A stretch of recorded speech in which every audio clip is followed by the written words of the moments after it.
Lori, thank you so much for coming on the podcast. You're my first ever guest. I'm so honored to have you on the podcast. Thank you so much. Thank you. Of course, you are someone who is very inspirational to me, one of my cheerleaders, confidants, and you have so much to share with the world. Your story is very inspirational. So yeah, I can't wait to share you with everyone. So, where did you grow up? Let's start from the beginning. Where did you grow up? Where did you go to school? Like, where did your journey start? Yeah. So Essex girl, born and bred. Barking Hospital. Essex, massive. Barking Hospital, which unfortunately is no longer standing. That's where I was born. But I've lived in Ilford for most of my life. All of my life. And went to school locally. Then went to secondary school in Woodford, which is not too far from me. School, sixth form at Woodford, university in London. So I stayed home pretty much. I lived out for the first year. And then uni then brought me to Millennium, where I met you, of course. Of course. And so much has happened since then. So how did you get into, I mean, we'll get there. We'll get back to Millennium, but how did you get into performing arts? How did you realize that this is a path that you wanted to go down and take seriously, as opposed to just like a hobby? Like, how did that all transpire? I think, I wasn't one of those girls that had the dream from the very young age, and I knew that's where I was going with performing arts for sure. I loved it. I was exposed to it from a very young age, watching musicals with my mum, tap lessons at 2, ballet at 4 at school. So that continued. It was a continuum through my whole life. But I was also exposed to lots of different sports. Like my dad is like super sporty, so that was our thing. So from a very young age, I was doing all different sports. And so it wasn't until I was maybe 10 or 11 that I went to my first proper dance school, kind of like full time. And I time outside of school, so like 3 or 4 times a week. And that was, quite late in the game. I did a lot of things quite late in the game. We'll get to that as well later, but that was quite late, to start training as such. It wasn't a burning, it wasn't a burning passion, but I enjoyed it. And I immersed myself in the extracurricular stuff at school. But again, drama wasn't on our curriculum. My school was seen as super academic, and drama just didn't fit the bill. So we were able to do a lot of stuff outside of the curriculum, like inter-house drama competitions, end of year summer performances, and all that stuff, which was brilliant. But again, it wasn't something I was studying, so I didn't get to take it at GCSE or A level.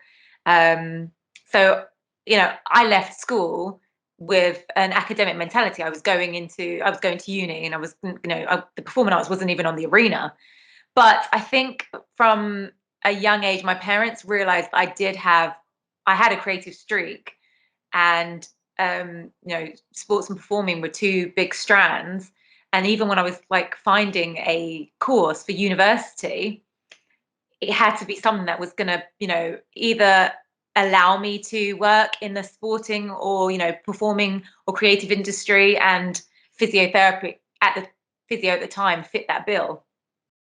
So that's what I went to uni to do. I studied physio. Were your parents supportive of your creative endeavors, or were they like, did they discourage you from going down that route? Because Afro-Caribbean parents, a lot of, it's like doctor, lawyer, engineer, or what else, or just so was it that they didn't get, so it's, I didn't get this was my parents' situation. They didn't get the opportunity to go to university or further study like that. Exactly. And they didn't come here and work their asses off so that we could just like prance around, like in their mind.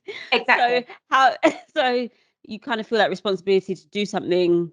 Was that pressure there as well, or was it I wouldn't say it was a pressure, but I think it was an unspoken expectation, that's just, and for them, I think their thing was financial stability.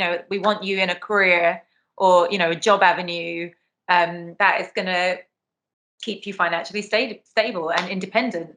So physio was the nearest thing. I loved I loved the idea of working with people.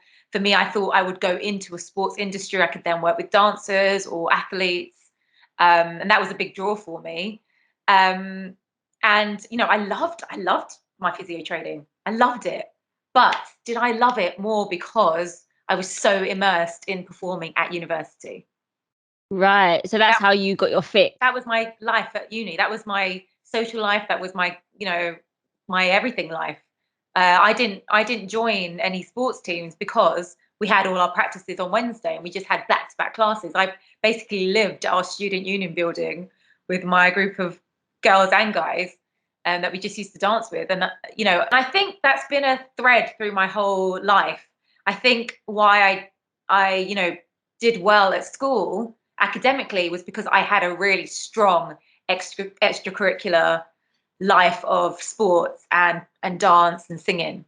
And for me, they really complemented my studies. Yeah. I think that's why I was able to apply, because I had that release, I had that outlet. I knew that if I did well in one avenue, I would have more opportunities to do the others, and vice versa.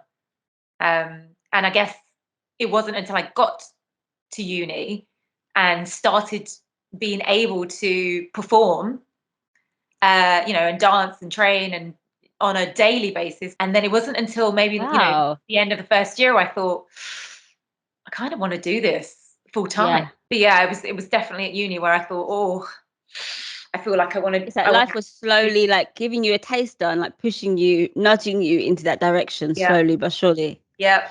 So then how did you then take the leap to think, okay, I've got my degree, but I'm not going to do this anymore? I know. Like, what does that jump look like? Because you've just spent 3 years studying I've spent 3 years studying, training as a physio, really enjoying it. I think as soon as my parents realized that I was perhaps heading off on a slightly different trajectory, they were, again, I didn't have any resistance. They were fully supportive. And I remember them saying, as long as you've got your academic qualification, you can go and follow your dreams. And I think that was all the blessing I needed. So when I graduated 2005 from King's, and I was it 2006. We're at Millennium, right? Yeah. So September I had no 2006. idea. I had no idea what I was doing to get into the performing arts. It was foreign. Like one of my best friends that I grew up with, she went straight from college into performing. So I had some reference from her, and I remember her giving me some advice about, applying to school. I had no idea. Like which schools to audition for, I had no idea what getting application forms, your photos, like no idea. And the finance, the money again. oh yeah. And had, it's going to cost you like remortgaging a house. Who was going to pay for that? I was fortunate that my physio course was obviously NHS funded at the time. So I came out with very low, very, very, very low, minimal student debt, which was just like a bursary. And so lucky. Obviously, we've started doing this research for performing arts school, and we're hitting like the 10 grand plus mark for a year. Who's going to pay for that? Literally. Like your dream is nice and everything, yeah, but it's how? Yeah. So that whole time, I was lucky you're an only child. You didn't have to try and balance it with other siblings, because seriously, it would have been a no-go for sure. So I don't, that period's a little bit of a blur. I don't remember how we resolved that, actually. That is a bit of a blur. But anyway, you got there anyway. Yeah. And that's where our journey started as friends. So when you got to, you got to Millennium, and that was your first year of professional training. Yeah. Then what happened? Like, how did your journey unfold from that moment on? If we look back in terms of big life moments, I think that was probably bang, the first life moment, that wall. A real moment. Yeah, that was the real, first adult moment. And long story short, I didn't get funding for my second and third years at Millennium, and finally feeling like, oh my goodness, this is what I want to do. Come back at the end of the summer after, you know, kind of being strung along in the hopes of funding that was, you know, non-verbally promised, to find that no funding. And that was it. I did one term, not even a full term, and I had to leave. And I remember, do you know what? I remember that. do you I remember remember that day. Do you remember I that day? remember we were sitting in the staircase. Yep. And I remember it happened, like the way it happened was quite abruptly. It was Yeah. One class and then that was it. It was kind of like bye. Yeah. Like and I remember sitting in the stairway and thinking like how, like no, like this your journey can't end here. Like how I couldn't First believe of all, how am I going to be? I was couldn't thinking, believe it. how would I be here without you? Because like you were a massive part of my journey. Same. And like what, like how? But anyway, moving on. First life moment. So and I remember talking with the directors, and I remember a very specific conversation where I was told I was basically too old and I would probably never work. Which is insane. Because I anyway, let me they'll be eating their words now. But anyway, things happen for a reason, because you went on to bigger and better things, my love. Yes. And it was a blessing in the end, even though I was devastated for leaving you guys. When one door closes, another one opens. Yeah, for sure. So, you know, first life hurdle. What are you going to do, Loz? Are you going to pack it in and go be a physio? Are you going to try again? The thing is, you went back home. Like you went back home. We all carried on, and you went home. Yeah, that was it. You were no longer in training. You were like back to being a normal person. No school. I'd missed the opportunity to apply for other schools. I'd missed the start dates. So I was essentially stuck, you know, first academic term, no job, no foreseeable training for the future. And I found myself at working for Hackney Council. See, this is crazy, because you went from dancing, acting, singing, performing, being creative every single day, from like 8 a.m. till however late at night, to going back into office work. And having to now take on another role. No one knows where you've been, where you've come from. No one knows, like I'm not supposed to be here. But you had to fit into that role and keep it moving. Like that is tough. Keep it moving. I remember I used to do exercises under the desk during little breaks, because I just was so not used to, obviously, sitting at an office. It used to drive me a bit insane. So I used to be under the desk. They used to laugh at me, but I had to do some like toning and conditioning, because it was I was struggling, like, you know, 9 to 5 life. How did you get your head back into that? Because you must have been sitting there thinking, all of my friends are doing what they love right now. I'm sat behind a computer. Like, also, I've got a qualification that I could be using. Exactly. Plus that. Once I'd touched performing, it was hard to even conceive doing anything else. How did you get through it? Like your time at Hackney? I think I knew it was a means to an end. So I was using that year to save some money, to help with, I was going to go again. And I knew that the auditions were coming up from April the next year onwards. So I had a few months to prep. And in that time, I was going to find schools to audition for. I was going to apply. I was going to audition. And I knew that I'd have to get funding. So I was running kind of thin. But, you know, thankfully, I had that year of training behind me. So I wasn't going in blind like I did for Millennium. Again, not really, you know, knowing the industry or the schools, I narrowed it down to, I made 2 choices. I had only had 2 auditions. So it was either only 2 Bodyworks and Urdang. And see, that's brave, because if those 2 hadn't have worked out, brave or stupid on reflection, I'm not sure which. No, you knew, like you were going for gold. You were like, this has to happen. It had to happen. So we got to the auditions. I remember mum driving up with me to Cambridge. Bodyworks came first, and they happened to fall a weekend next to each other. Bodyworks was quite a few auditions. So I then got called back for a scholarship audition, which was amazing because I thought, great, because I'm not going to be able to pay for this, so I need that. Yeah. I did it. I did get offered a scholarship, which was great. Only thing was, it was in Cambridge, so I was like, okay, we'll work that out when it comes to it. And then it came to Urdang audition being the next day after this whole 2 weeks of bodywork stuff. So I was exhausted. I'd driven to Cambridge and we'd driven back. And I remember saying to mum on the way back, I was like, Mum, I don't know if I'm going to go tomorrow. Because it was a full day. This one was a full day. It wasn't a couple of hours. Yeah. It was like early in the morning till 7 in the evening.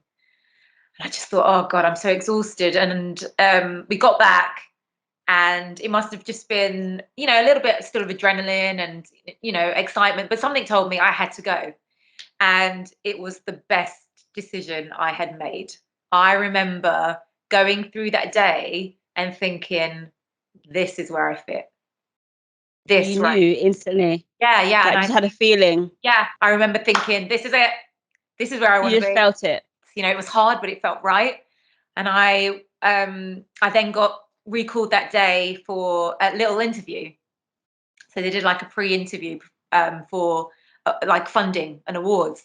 I was like, thank goodness. And I remember the head of MT saying to me, because of my age and everything, and I had 1 year of training, there was an option obviously to go So into how old were you when you went to Urdang audition? 24. Just so you went at 24, and there were a lot of people. There would have been people who were 16 auditioning with you. Yeah, that's the standard kind of age, 16 to 18. That takes a lot of guts. Normal gap. Like, we're brushing over this, but that takes a lot of guts to do. 24. Because that's a whole different generation. Yeah, sure. Literally. But and to just be like tunnel vision, no, I know what I need to get out of this situation. Yeah, and not think about that, not think about the age difference or anything like that. Like that's hard. I wasn't questioning it. Obviously, I had the conversation that I'd had with the directors at Millennium about my age and how essentially I was too washed up to go into the industry. So I had that hanging there. But then the head of MT at Urdang was like, well, I don't want you skipping my first and second years, because there was an option to put me straight into third year or second year. He was like, no, I want you at the beginning of my course. If you're going to come here, you're going to do all 3 years. So they believed in you from the minute you stepped in there.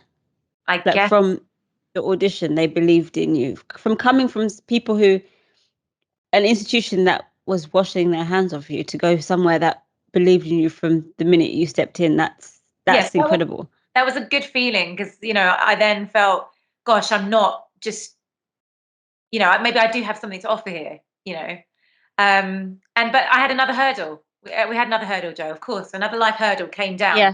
So I had a major decision, and we had to wait, obviously, a few weeks for the call or the letter. Yeah. And I got the letter, and they offered me a place with minimal funding. So I remember getting that letter, and I remember going into work and feeling devastated. Again, there's me sitting at my Hackney Homes desk, and I was like, I can't do that. Like, you have the opportunity, but I can't. Yeah, I can't afford it.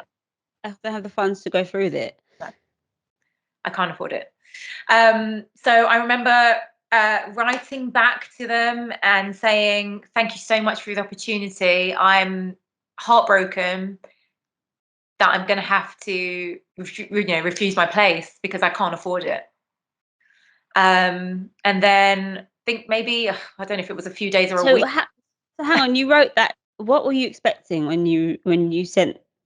I think that was it, Joe. I think that email at the end. I literally there was no like, we just couldn't afford it. I couldn't afford it. I just said I can't. That's last resort for me. I needed full funding because I can't afford it. Yeah, a week or so later, I got a call at work, and it was Urdang, and they said, we want to offer you a DADA full funding place. Wow. So you told them about it? Yeah. Like I had a really small core team. of two ladies who were much, much older than me, like in their 40s and 50s. Yeah. 50s. And, they were rooting for me. So they were there with the highs and the prep, the going for the auditions, the getting the places, having to refuse the places. And then they were there for the phone call to say, you've got a funded place. And then my whole year, completely changed. It was, right, I'm now in the summer, I'm going back to drama school in September for 3 years. So, at 24, that was a little bit daunting. So I was like, well, I should be starting my life really. Yeah.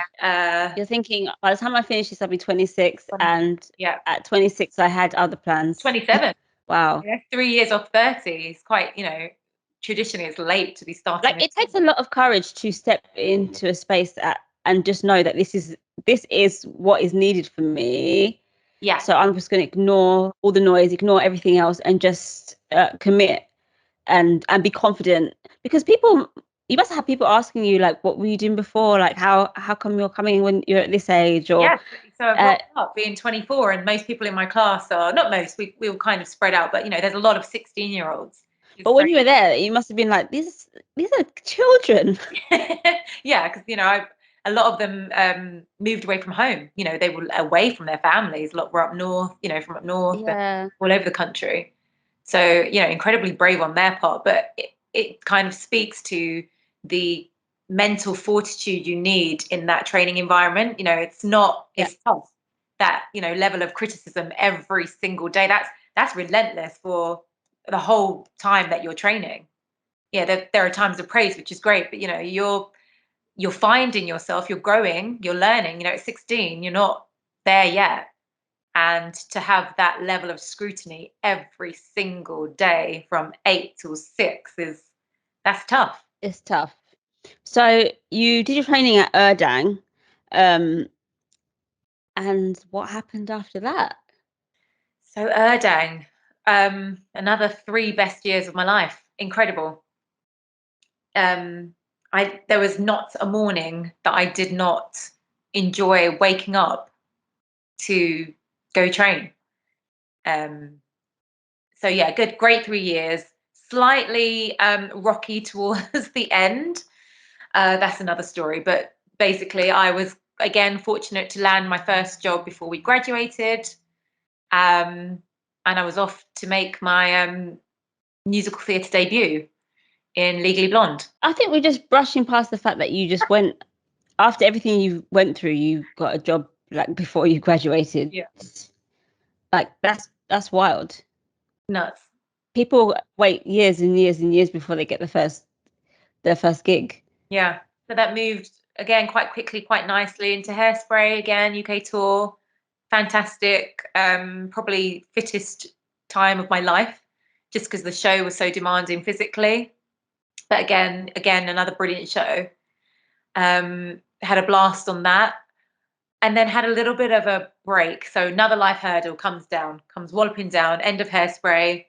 It's about time. You had a run without anything. We had it's a about nice time. run, yeah. So approaching 30, I've come out of Hairspray, I think at 29, and approaching 30 in a couple of months. I've come out with I left my agent, jobless, still at home, turning 30, and I think I would call that next year, which was 2014, was my, I wouldn't say breakdown, but it was close. I had a moment in that year, and it was just the whole reconciling of not being in a show, still being at home, not being where traditionally I should be at 30. Yeah. And of course, because you've got friends and family outside of your industry who their lives are moving on, their timelines are moving on in the conventional way. Absolutely. So when you step out for a minute, you're like, oh, that person's getting married. They've bought a house. They're having children. Yeah. What am I doing? Yeah. So again, really tough year. First time I considered that I was having some issues with my mental health in terms of, I guess I was in a mild depression. But I could Did you recognize that yourself, or? Yeah, I could see Was it. it other people telling you? No, I could feel it. I could feel it. It was like being, underneath something and not being able to poke out into the light. I wasn't ever quite in the light, and I knew that from how I'd felt, previously. I was cloaked in something, and I was cyclical with my physical health. So, I would exercise, really consistently, and then I would drop off, and then I'd go again. Everything was really erratic and cyclical. And I think, I remember speaking to you in Tats when we used to have our Pizza Express dates through that. I was quite vocal with talking about, I knew that I wasn't quite, where I used to be. I wasn't quite right. Do you think that was directly connected to having a gap in work, though? Because the industry, it's tough when you're on a high, and then there's nothing.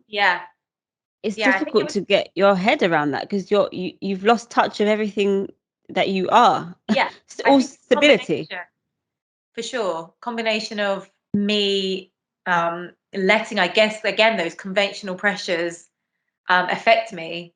And I guess, because I was agentless, it probably added to the feeling of not really having a direction or the fear of not getting another job. How come you're agentless? Did you let go of your agent? Yeah, I did. I left my agent. I just felt like our communication, whilst I was in Hairspray, we just weren't working cohesively. And there was no friction. There was no, there was no upset or arguments or disagreements. I just felt we weren't on the same page. Yeah, you just weren't vibing. Yeah, we weren't vibing at all. So yeah, it was that. I guess it was the fear of, am I going to get another show? Am I going to work again? And being agentless and looking for work that's a whole different ball game as well. So, and you're trying to survive financially. So I'm still trying to contribute to the household, and we do everything and anything. Side job, any job that you can do to keep yourself afloat. Absolutely. And so I was doing. What kind of some of the things that you did? A lot of promotional work. And I worked in the NHS. A lot of admin. Yeah, so we did promo for Number One Fitness together, didn't we? Of course. I've got so many actors put through there. Yeah. So, and I guess it was the concern of, am I going to come out of this funk that I'm in? Was not knowing when I was going to start feeling like myself again, even though I was very aware that something wasn't right. I wasn't quite sure how to pull myself out. And I, there was a little concern that this was just going to continue. I was going to keep cycling in and out of this darkness, I suppose, or this fog. So how did you find your way out?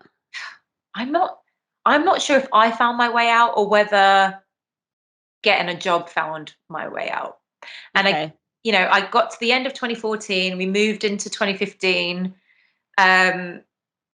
Kurt, my now husband, but boyfriend at the time, had said, he'd seen me go through this quite traumatic year, and he was like, right, let's get away. So Barbados, safe haven. It had been a place that we both resonate with through our relationship. So he was like, let's go. Beginning of 2015, let's go. And again, something stopped me, and I said to him, no, babe, let's stay. I feel like I need to get work. See it through and get to the other side somehow. Yeah, I need to focus on getting a job. And I did find a new agent in that year, which was great. And actually during that time, even though I was in the fog, I was really clear about what I wanted from my new relationship with my agent. And actually I went into that process feeling quite empowered. And you kind of know what that process again is. It's like a really strange interview where you're kind of interviewing the agent, you're on the other side of the one. You're like, I know what I want. I don't have time to waste. Yes. These are my standards. This is what I will put up with, what I won't put up with. And we need a good relationship. We need a good working relationship, but you're working for me, essentially. Yeah. I'm giving you like 20% of my salary. Yeah. So let's be on an even keel. But it takes maybe it takes the time out of that scenario to come back and like know your worth. Yes, exactly. Because you know there's so much more at stake. Exactly that. And I think it's still a very precarious position to be in, because essentially we do have the power, but they also have the power too to not invite you for an interview, or not, want to take you on. So but I remember going into that process at that point in my, I guess, fairly short performing career, but knowing essentially that what I wanted from our working relationship, and I felt quite empowered to just lay it all on the line. I thought, God, what, I've got nothing to lose here, and if I can't have an honest and frank conversation with you as my agent, then what's the point in establishing a relationship that's just going to be based on, oh, I'm not sure if I want to say that, or or fear. So yeah, that was a really positive experience in 2014, finding my agent, who I'm still with now, and that led to my next job in 2015, Which was? I'm glad I didn't go away, and that was my first play mass, which you also came to see at the Orange Tree in Richmond. Yeah. So a really new experience for me, but of course wouldn't be my story if I didn't have another massive life hurdle chucked What down. happened? So second day of rehearsal. What happened now? Second day of rehearsals, come home, amazing start to the day, washed my hair, discovered a massive patch in the back of my hair. I knew straight away it was alopecia, just from, it was just bald. It was just bald. And it was probably, the size of a 10p, which is also quite scary in the middle of your head. And I just thought, my goodness, what is this? And all I could think, I guess, was, goodness, is this a result of, is this delayed onset of, the stress that I've put my body under mentally from the past year? Probably. So yeah, I've gone through this new play. I've started wearing wigs. How bad did the alopecia get? So we went from, like a small 10-piece size to probably, this kind of size in the middle of my. Because I remember when you shared a picture on Instagram, actually, and I didn't know it had it, because I know you as having a lot of hair. So I couldn't really imagine it being that bad. So I had short hair at the time, which was easy to cover at the beginning. Like, I had short back and sides and a lot of hair on top, which is easy to cover at the beginning. But eventually, I wasn't going to be able to cover that. It was kind of like, this is a normal stress reaction. Hopefully it will come back, might not. So I just had to wait and see. So I remember, go wig shopping, getting some wigs. Luckily my show was wigged, so that was great. And it just was a case of wait and see. And so it's hard to hear that. Yeah. And, it's that catch-22 of, you're worrying about losing your hair. You're worrying if it's going to come back, but you know that the worrying is making the reaction worse. So you have to try not to worry, which is worrying. And you're trying to tell yourself at the same time, you're probably trying to say it's hair, like I can live, and it's hair, hair. But at the same time, hair is identity. It's very important to us. Yeah, that connection. So yeah, another hurdle. But anyway, you overcame that somehow. And I was very fortunate, and I'm touch wood to today, that by the October, so this was in the February, by the October, I had regained full coverage of all my patches. And, by the end of the year, I had no patches. 2015 in a nutshell. So we fast forward. So to, so you did the play, you did the Bodyguard as well. Yeah, so I didn't get to see. Play, and then from there it moved quite nicely for me. And I think, work really helped. I had a constant flow, worked really helped with everything else. So I, went into a panto. I then went into another UK tour with Ghost. I then I came to see you Ghost. So was it Blackheath? We got engaged, and we set. And you're like a working actor again. You're back on the horse. We're getting married. We set a date for the wedding whilst I was on tour with Ghost, and then China comes up, Bodyguard China, and I'm thinking, oh my goodness, this is going to take me out of the wedding preparation year for 5 months on the other side of the world. Is is this a smart idea to be not home planning for a destination wedding? Oh, gonna do it because financially it's a great opportunity. Obviously the show is amazing, and I'm going somewhere I probably never would readily just hop up and go without, having someone saying, I'm going to China, do you want to come with? And getting to tour China. Yeah, tour China for 5 months. So it was, again, the universe was just, sending all these arrows in the yes direction. So yeah, I accepted it, and had, again, a life-changing experience there. It was incredible. And another place where I was vibrating. So not only was I living my dream, traveling and performing at the same time, it was also in a place where I was feeling vibrations in my soul, which was incredible. Something was rumbling, like everything is connecting. Yeah. And this is where I'm supposed to be right now. Absolutely. 100%. And you're so blessed when you get to have those moments. Oh my goodness. 100%. I just remember every day, thinking, oh my goodness, this is my life. Thank you, universe. Thank you. Thank you. And, there was just a really strong spiritual connection there, and just a sense, an overwhelming sense of gratitude. Yeah, it was. Well, you had worked and you deserved it. You'd put the work in. It was incredible. Years and years of work and graft and setbacks and failures and pickups had got to that moment. That point. So you must have felt like, oh my gosh, it was worth it. Yeah, absolutely. Absolutely. Even though we had when I came home, we had a wedding in 4 months, and there was still a lot to do. There was a lot to do. You got married? Yes, February 2018, married, Barbados. Incredible. And then what happened after that? Came back to the UK, and then another life hurdle comes in the form of discovering some blood in my feces.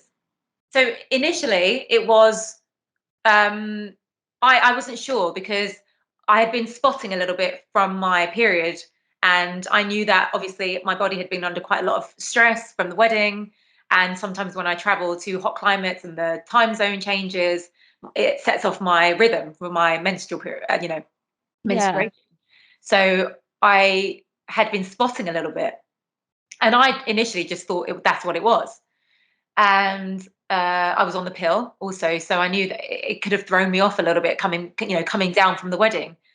And so that was like, the first week, and it would happen very sporadically. So, once a week, and then maybe, twice, not consistently in the second week. But I think maybe like the second or third week, I was like, right, something's not right here. I did notice it was a small amount. It wasn't anything, crazy. There was no, blood in the water or anything. It was just really tiny amount. I don't know what made me look really closely at my poo. Yeah. What made you look, first of all? I mean, thank God you looked. Yeah, thank God I looked. And we should all be looking. Yes, we should absolutely be looking. Not even do that, but just, for the consistency of our bowel movements, which is really important. Yeah. And it wasn't even, it was just kind of watery, again, like that, really light. It wasn't, heavy.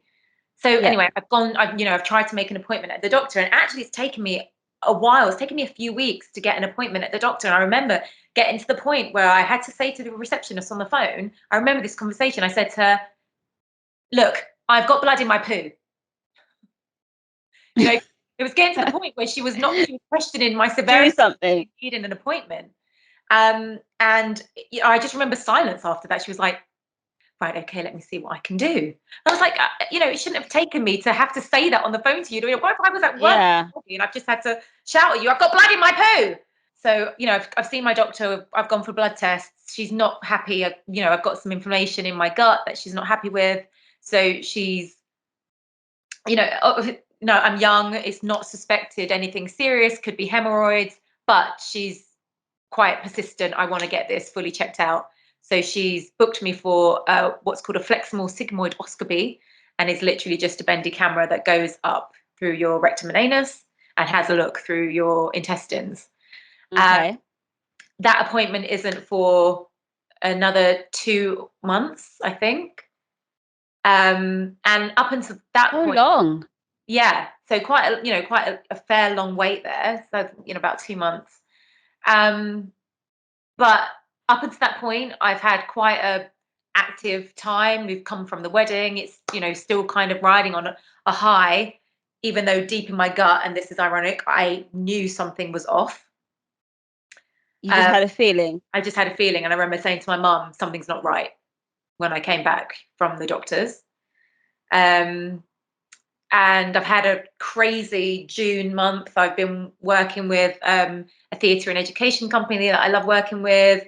I've had another little TV debut. I've done a Lenny Henry show. I've got a planning my cousin's hen do. She's getting married in July back in Barbados. We're all going. The whole family's going back over. And then literally the day after the end of the hen do, I've got my appointment for my sigmoidoscopy, and bam, life hurdle comes down again. And we spotted something in my colon. And it was a little bloody mass. And turns out that I had bowel cancer. So, I mean, yeah. Roll back a second. Yeah. So who delivered the results to you? Did you have to go into the hospital to get those results? So this is the timeline, which is really quick. So the Monday I'd gone for the scan, I was on my own, and I felt the energy change in the room straight away. And I knew something. When they walked in? No, when we saw it on the screen, because Okay. I'm slightly sedated on gas and air, but we're watching on the screen. And right, so you're watching as they're discovering it. Yeah, I'm watching the procedure. Oh, Lori. And I knew it. It was like the air was sucked out of the room. You could just, everyone's energy had changed. Silence. And obviously then, the questions start, who did you come with? Is there anyone waiting with you? And I just knew. Ooh. I knew something was serious. And so the endoscopist said to me, I want you to wait. Please wait for me. I've got another patient, but I want you to wait for me so I can talk to you afterwards. I remember I had to go and get changed. And I called mum. That wait. Yeah, I called mum and Kurt and I said, something's wrong. Something is serious. Like, it's really serious. So Kurt was on his way straight away. And I had two of the assistants that were in the room with me. I remember they came out to see me. And we just had a chat. I think one of them came out at that time. Anyway, I didn't have to wait that long, although, my memory is probably skewed because it was a really surreal time. But anyway, I started crying. I was crying outside because I knew. Because you just knew that something you were about to be told some bad news. Yeah, I knew it. I could feel it. So I was crying. I went into the room, and the lady who had been sitting with me came with me, with the head sonographer, and I said to him, I know I look really upset. I remember this. I said to him, I know I look really upset because, they were trying to come for me. And I was like, I've had a cry, but I need you to be as transparent as you can with me. I said, please don't try and baby me. I need to have all the information. I don't know where this came from. I don't know who I was in this moment, but I remember saying that to him. Like survival mode. You're like, just stab me right now. Just suck it to me right now. I can take it. And he said, okay, in 99% of the cases that, I see a mass like that on yours, it's malignant, i.e. it's cancerous. So I kind of knew straight away what we were working with. What I didn't know was what the process was from that point. And just hearing that word, cancer, is surreal. And just to put some context on the timeline, so this was the Monday, and on the Friday we were flying to Barbados for my cousin's wedding. No. So two completely, your world has stopped on one hand and the rest of the world is going on, and now you have a double life. Yeah, like from that point on. I did. I lived a double life for about a month, essentially. So you didn't tell anyone? So we went to see my GP straight away that evening, and they were really, really actually very quick in liaising with the hospital. I'd had a biopsy. The results were meant to be coming in that week, and I would be. So at that stage, had they told you what stage it was? No, so it wasn't even confirmed cancerous. They Okay, had okay. taken the biopsy, and I had to wait for the results. But he said to me, obviously it's not, this is not gospel, but in my professional opinion, this is going to come back as malignant from just his experience, his clinical experience. So we cut forward to, they've called me. I've got an appointment on the Friday, the day we're meant to fly. So midweek we're scrambling. I was flying with mum on the Friday. Kurt was flying out the next week. And we're like, crap, what are we going to do? And the answer came. First of all, I just said, right, we're going to just have to say, I've got a casting. I've got a really big casting. It's for a film. It's big. We still had 3 weeks until the wedding, so I had some time to play with. But we just said, let's just say I've got a casting for now, and I'm going to come out a bit later. So we agreed on that. And another, I guess, blessing came I can't say blessing because it was painful for mum, but a blessing came in the form of a broken toe. And mum had a confirmed broken big toe on the Thursday before my appointment with the consultant. And she had to attend a fracture clinic in a week or so. So that would have delayed her. So we then had a more tangible. So you had more of a story. Right. So she's got this, bless her, broken toe that she didn't even know about. And the next day we've got an appointment with a surgeon. So, the Friday we woken up, meant to be going to Barbados. We're not going to Barbados, obviously. I've gone in, morning appointment, confirmed. Colon cancer of the sigmoid colon. So that little bendy bit on the right-hand side, the left-hand side of your body, of your large intestine. Okay. Whew. Where do we go from here? Now? Yeah, where do we go? and how? I'm young. I'm healthy. Yeah. I'm fit. Yeah, this is. What do you mean, colon cancer? Right. How did it happen? So all these questions, and what I've neglected to say was on that first day when I had that scan, I cried just before I went into that room, but I had a conversation again with two of the assistants afterwards, and I think my first thing was, but I haven't given him babies yet, Oh. Yeah, I think I did. I went to the worst possible scenario. I'm going to die. I haven't given him babies yet. And I remember having a really long conversation with another young clinician, and he was lovely and really inspiring. And we spoke about how I had to be mentally strong from this point onwards. It wasn't just going to be a physical battle; it was going to be a mental battle for him. Who was he? Do you remember who this guy was? I didn't take anyone's name at that point, but I do have. I went back to the clinic for something with my mum a few years later. And in that crazy period, I never had a chance to find out who my clinicians were. And I remember asking if she could dig up my notes and find out who was present that day. So I do have a post-it in my medical records with their names, so that if I am ever able to get in contact with them again, I can do that. You will, because these people are they're angels, aren't they? These healthcare workers. Yeah. So we had that conversation, and I think he picked you up. Well, that was the time that I realized no one was going to answer all these questions for me. The why me, the how. Maybe the how might be discovered, if we found there was, some genetics at play, which I found there wasn't. But why me is never going to get answered. Yeah, the why, how did it happen really wasn't going to get answered. And I think, that was on the first day. And I left that there.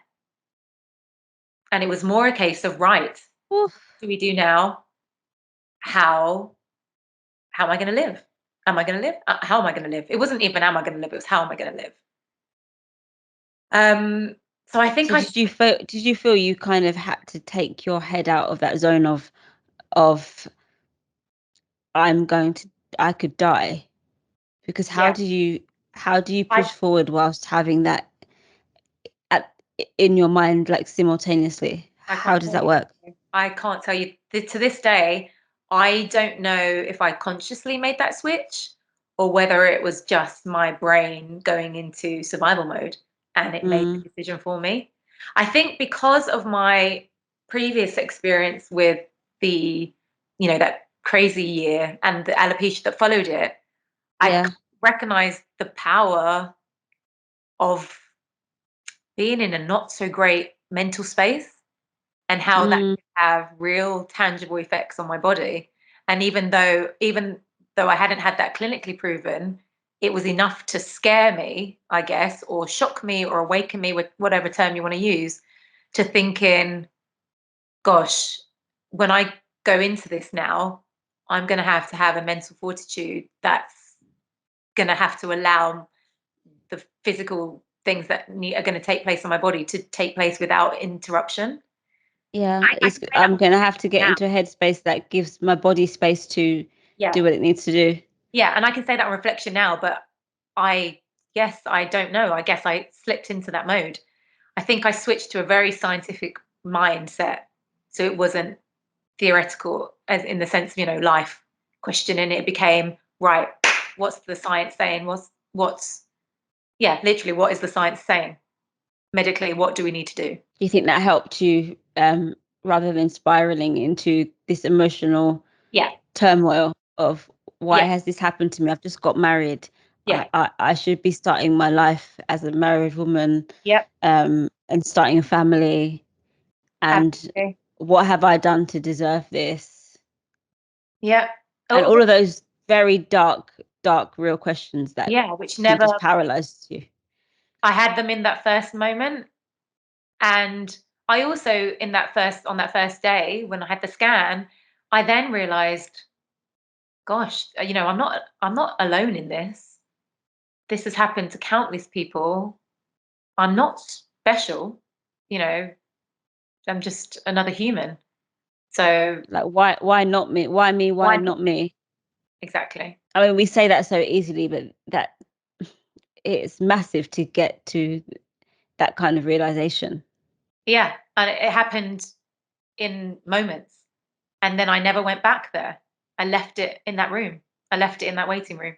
And you just pushed forward. So what was next? What was your form of treatment that was offered?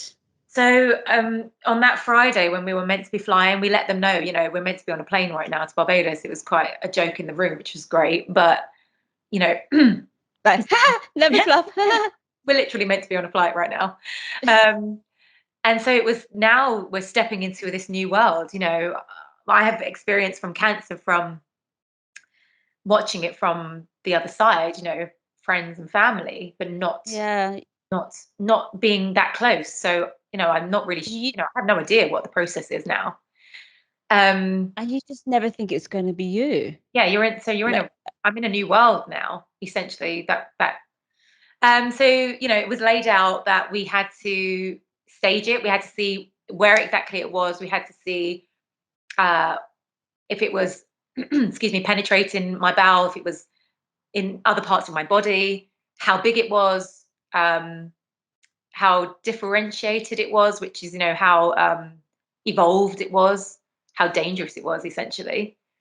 And all that would be done by I'd had to have a full CT scan and a colonoscopy so they could look at my whole bowel to make sure that it wasn't anywhere else in my intestines. And that they would have to be done, well, they would try and get them done as soon as possible. So then came the question, crap, I am a bridesmaid for my cousin. She's expected to be there for the wedding. I'm expected to be, this is one of my closest cousins. She's essentially my sister. I can't miss her big day, but also I have cancer. I can't tell her that because Yeah. I can't change I don't want to create an atmosphere over the wedding, you know. And of course, I mean that it's so sad that you had to make that decision, but I understand because it would become about you Oh God, there was and no your other option. cancer, and Yeah, everyone would be devastated. there was I no other. remember when you sent a text and when you sent a message to us to let us know, I was just paralyzed. Like, no. And that was We were just the in hardest. Barbados dancing on tables. breaking Literally. breaking a bar, at falling Nick into the swimming at pool. Nikki Beach, breaking the bar. So of course, if you would tell your family that for the whole wedding would Yeah, it would change. change. Everyone would be crying, and Yeah, it would change. you were uncertain about what was going to happen Yeah, next. exactly. So for us, it was no, until we know also what we're dealing with. No, we just kept it to ourselves. So it was just me, my mum, Kurt, and our medical team. The three of And you, you I, three us just have been through it together. well, you know, it was just that time we said to them, can we still go to the wedding? What's the likelihood? I mean, who says that with a cancer diagnosis? But that, it was really important that we be there. Yeah. Yeah, long story short, we did end up being able to go. Thankfully, I was staged. It was, it was staged as 2, so quite early. But we didn't know at that time if it had penetrated my bowel, and there was a potential that it could have, been circulating to other organs of my body. They wouldn't know that until they did surgery to get it out and test, all the lymph nodes around the area. So your time in Barbados must have been a bit of an out of body experience, I'm assuming, because you're throwing yourself into life and being in the moment. yeah, But of course now your perspective has changed now that you've had this life-changing news. yeah, and Like you're looking at life differently. yes, and I don't know if that meant that I was living it a bit more freely at that point. I'm not sure, but Oh, we really? had the most amazing month. It was like the hottest July, one of the hottest Julys. And even though there was this massive, massive, like the biggest hurdle right in front of us, there was so much joy. And when I reflect on that year and everything that followed my cancer journey, I don't know if that was I don't know if that happened by design. There was just so much joy. There were so many, friends giving birth to babies and people getting married, that it almost kept me from wallowing into what could have essentially really easily become a pit of despair. Yeah. And I don't know how it happened, but I managed to stay in the light through that whole time, that whole journey. It was nothing like 2014, where I could feel that I was in a fog in the dark. That, I see it as something, weird sphere, almost like an ozone layer above me. But Yeah. even through that cancer journey, I don't know how it happened. It wasn't a dark time. It was a tough time, but it wasn't dark. I mean, that's just testament to your character, because you almost say it as if that is no small feat at all, Yeah, I'm to grateful be that. able to control your Yeah. emotions like that, or to be able to have perspective and Yeah. be like, there is still life to live, Oh my goodness. It was, despite the fact that I don't know what's going to happen at the end yeah. of this. Yeah. Yeah. Essentially that. There was so much joy. But watching your loved ones kind of support you through that must have been Hardest difficult. part. Like, just like Kurt and your hard- mum. The hardest day was telling you all. That was legit. One of the, well, that and the chemo, talking about the chemo day, but Yeah. yeah, that was one of the hardest days. Sending that message and speaking to people, because everyone called. They just didn't know how to process that. Yeah. Um, And then it's like this almost now real again. yeah, Now and that I've put the information out there? It's hard. It was hard because it was hard to convey that even though I was, I was okay. I felt okay. It was hard to convey that because you say cancer, and most people's minds go straight to death. That's just the reality, unfortunately, currently. But I guess what I want people to know is that that's not always the lived reality of the person. And for some people, it is a very dark experience, and not even rightly so, understandably so. But it can also not be that experience. So you told everyone, Yeah. had to deal with everyone's reactions. Yeah. Obviously you're just so loved, so everyone just wanted to pour love into you, but also taking on those emotions must have been quite hard. Yeah, quite heavy. That was a tough day because I'd left my dad in Barbados unknowingly. He had no idea, and to call him because I literally, we got back again. On the day I got back from Barbados, obviously we'd cut it a bit short. I had a wedding, another, like, one of my great friends, and then the next day I got a call to say I was going into surgery. In the week after that, so everything moved really quickly, which I'm thankful for when I got back, which was incredible. I literally got the call, you're in next week. So it was I had a few days to tell people, I'm going into surgery next, I think it was Tuesday. So you went into surgery. Yeah, so did they remove it then? They removed it completely. So I went into surgery knowing that there was a potential that I would have to have a course of chemo. And that was, it's a really, with bowel cancer, it's a really individual case by case decision, and also really dependent on the stage, and how, again, how evolved the cancer is, and of course whether it's spread or not. And for me, I also had a shadow that had come up on the scans on my liver. So not only was there this issue with my colon, they also had this unknown in the liver. And because typically bowel cancer will metastasize in the liver, so it will travel, it's one of the first places it will travel to. They were obviously rightly concerned that, crap, it is in her liver as well. But in that time I'd had quite a few scans, and at the point where I had surgery, the scans weren't coming back conclusive enough to say that it was cancer in my liver, but it was something they were monitoring very closely. So again, because my tumor was small but a little bit evolved in its nature, they didn't want to take any chances. They also were concerned that through surgery and just going in, there was a chance that some cancer cells may have escaped. So I had what's called an adjuvant course of chemotherapy, which is they call it mop up. So to sweep up any cells that might have been floating around. Also because of my age. And there is some small evidence to suggest that it might help prevent reoccurrence. So that was set. I was meant to have 6 cycles, and before that, again, because of my age, they wanted to do some fertility treatment just in case. It wasn't necessarily recommended, but the option was there.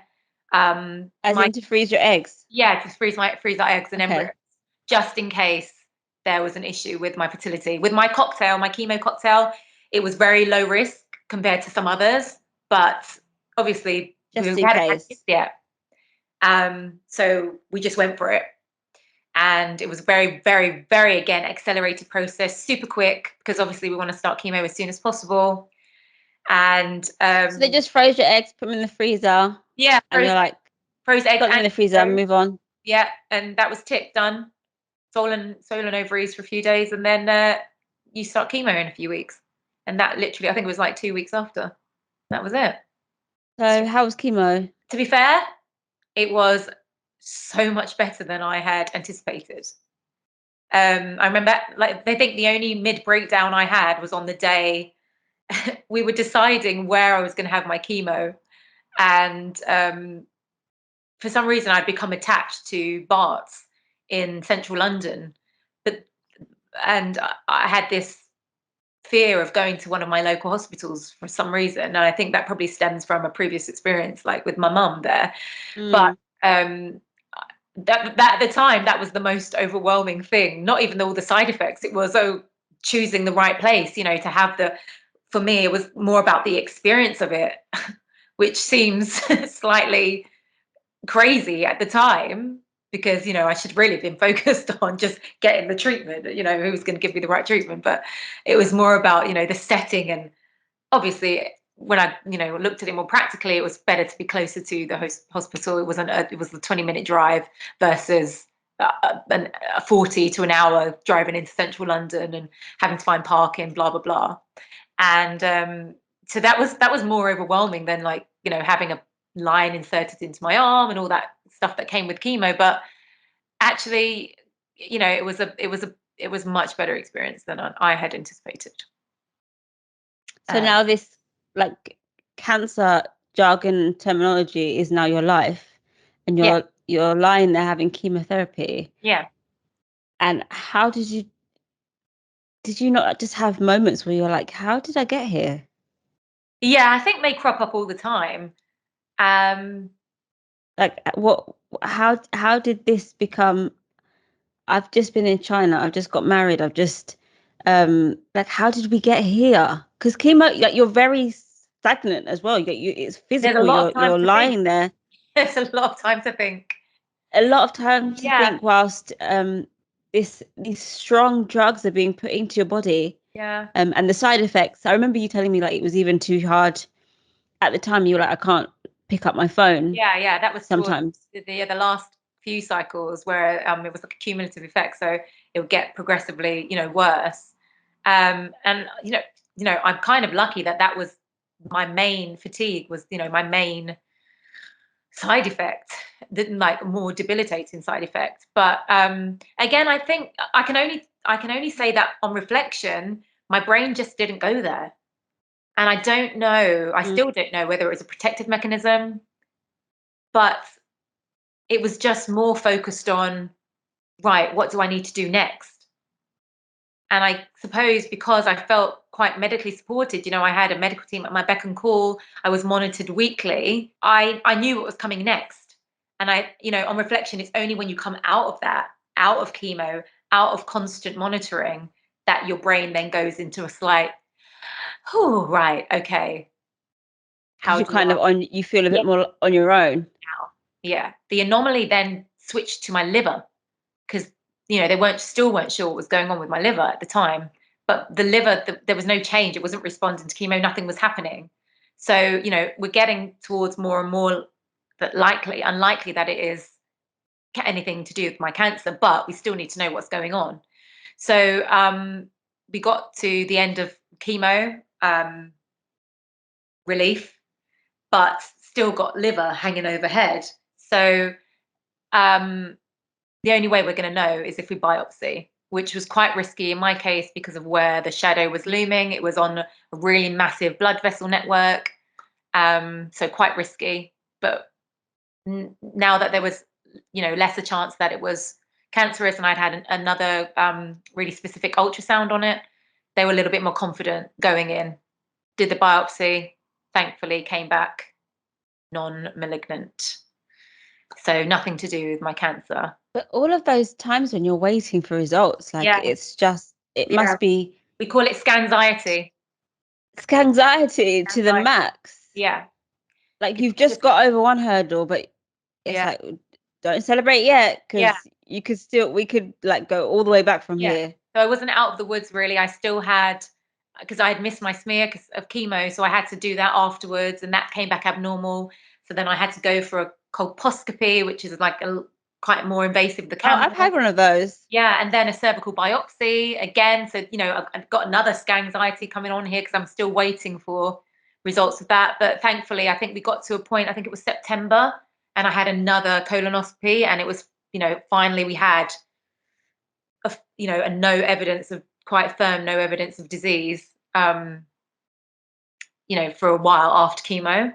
And I think that was probably the point where I did an exhale, because it felt like this is now where I can try and get back to life as it was before. And I must say, the whole time, I didn't see you complain. I didn't even see you break down. Like, from the point where you accepted this was happening.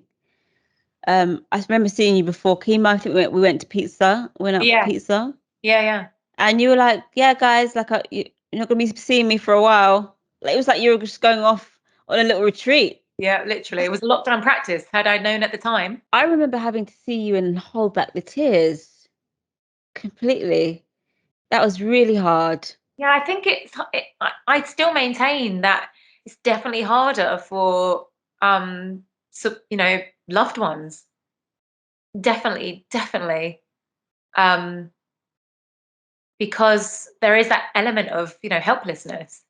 And also, when we say we're okay, it's such a hard to grasp concept that we could be okay, having to face treatment and not knowing, if that death on the scale is getting closer, if we're getting closer to it or not. Yeah. But yeah, I was okay. Obviously, I was not fully okay, physically, internally, but I had a sense of mental peace there, even though it was the most probably, challenging, chaotic time. And I'd say chaotic, but it was, chaotically calm. It's very hard to describe. There's a lot of potential to go, off rail, really off rail. But then I guess I have a tribe again around me that was just have the best energy. So I wasn't alone in that. Didn't all come from me. That came from you guys as well. People who kind of saw you and respected the way that you wanted to deal with it and just adapted. Yeah, I guess so. It's a lifelong journey. Of course. Once you've been on that track, you're on it for forever. Even though you might not have any disease. I feel like when I look at my life tracks, and it's again really quite difficult to try and quantify this, but I see them in in spheres, like radiating spheres, and I've moved. Yeah. I've changed spheres. I've changed spheres. I'm not in the same sphere I was before. I'm not in the what I call the untouched sphere. So what sphere are you in now? I don't know how to name this one. I haven't really found a name for it, but it's another way I describe it is kind of having like, an opaque glass in front of you, or translucent glass. And, it's that, if you had a linear scale of looking towards death, I've moved from having opaque, where I knew death was a possibility because we all die. But now the glass, it's like the glass is unclouded a little bit. I saw a little bit closer to that. Whereas I wasn't looking at, maybe I wasn't looking at it, but, I couldn't see that before. Now I've seen it, you can't unsee it. That's how I describe it. And the way I kind of deal with that, I suppose, is, I just have to trust in my body. I have to trust that my body will tell me when something's not right, like it did before. But I really have to listen. Great point to point out that being in tune with your body is so important. Oh my goodness. Like looking at your poo. Like literally touching, feeling, being aware of what's going on. Because had you not been that type of person, you may have let this carry on for a long time. Yeah. And that was my only symptom. That a symptom that could have been really easily passed off as something else. Yeah. So yeah, for now it's balancing, the anxiety of not knowing what might be happening in my body, not knowing what might be, the long-term effects of chemo, and how that, reoccurrence is a massive thing for anyone who's been through a journey with cancer, worrying if it's going to come back. But then, balancing that with the fact that I am being, more regularly monitored than I ever probably would have been otherwise. Yep. But we have missed out the biggest part in between before we go. You bagged your West End debut. I did. After cancer. Yeah. Same year that I finished. I think it was like 6 months after I had the auditions. And I, it was Lori. another life moment. I was like, right, this is it. This is it. Either you nail this or, it might not happen. I was like, 35. now. Been through cancer. Yeah. Been through like the biggest setback that you can ever imagine. Out of the game, like out of the game now. You've had chemotherapy. Yeah. Not sure when we're going to have kids now. House Not didn't sure when happen. the children are going to happen. Timeline's been delayed again, but I'm alive. So let's celebrate that. This opportunity comes. Yeah, the opportunity comes to audition. Yeah. And you were brave and bold enough to believe that you could do it. Yeah. After all that you've been through. It was a really long audition process, and that actually probably one of my most challenging processes. But it was brilliant. It was just at that point it was, I don't even want to say do or die, but it literally was. This is it now. This is like my last shot. Yeah. What have you got to lose? So Tina Turner the musical. Tina Turner the musical is your next sphere. That is your next cycle. My finally making your West End debut. Yeah. I'm so happy for you, and you deserve this so much. Oh. And after how hard you have worked, everything has led you to this moment, literally. Yeah. No, you're right.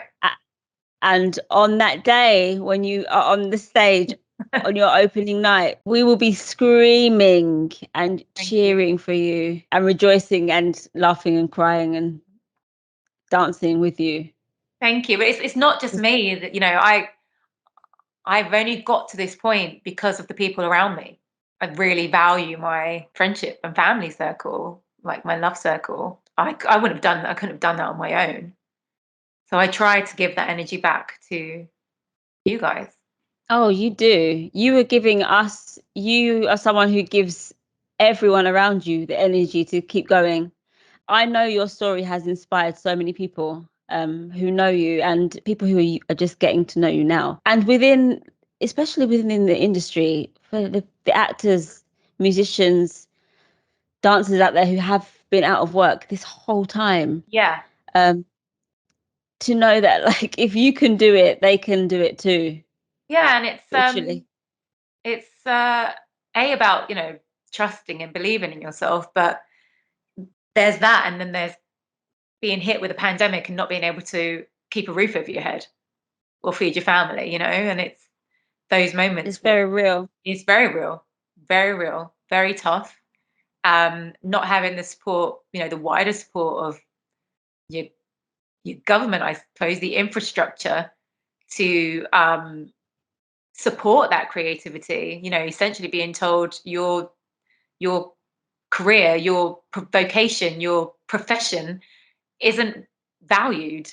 So just go retrain. else. Like, we haven't bled and sweat and paid to and studied our craft hard to be where we are. Yeah. And to have that tenacity to go back out there and do what a lot of people were born to do. It's what makes a lot of people, it's not just their job, it's partly who they are, which is why it's so hard to walk away from it when you feel like that is exactly what you're supposed to be doing. That's your calling in life. Well, I'm so glad that you didn't walk away. I'm so glad that nothing took you away from pursuing your dream, because you have done it and you are going to be opening in the West End. I'm just so proud of you, and just thank you for being that example of how perseverance and persistence and hard work, when they come together, and faith, unending faith and belief in yourself, how you can really achieve the impossible, the unthinkable. Thank you. For people who are going through something similar to what you went through, what would you say to people in terms of being able to persevere through something so challenging when you don't know what the outcome is going to be? I'm still working out how I stayed in the light, having a belief and a connection to something bigger than you, or the universe. I'm all about energy, purpose. And if you can get yourself to a place like where you're not asking those questions that no one's going to answer for you, it's having that realization that you might not ever get that answer. And not even might not, you probably won't get that answer. That's really hard to, again, apply to a situation where you may get a terminal diagnosis. And it really is like a physical compartmentalization process of putting those thoughts in another part of your brain, and not saying that you completely forget them, but so they're not at the forefront of your thoughts. Just put them in the back for a bit so you can be productive. Yeah, so you can just look forward. They're going to cloud you can't look forward if they're, it's like shadowing you. So you just physically take them and you just lock them there for a minute until you're ready, you're able to deal with them. Breaking down the chunks where you're looking. So I wasn't looking towards the end journey. I knew I had the goal in sight of where I wanted to be at the end of the treatment and stuff, but it was about just looking realistically, okay, what's the next day looking like? Not looking too far ahead.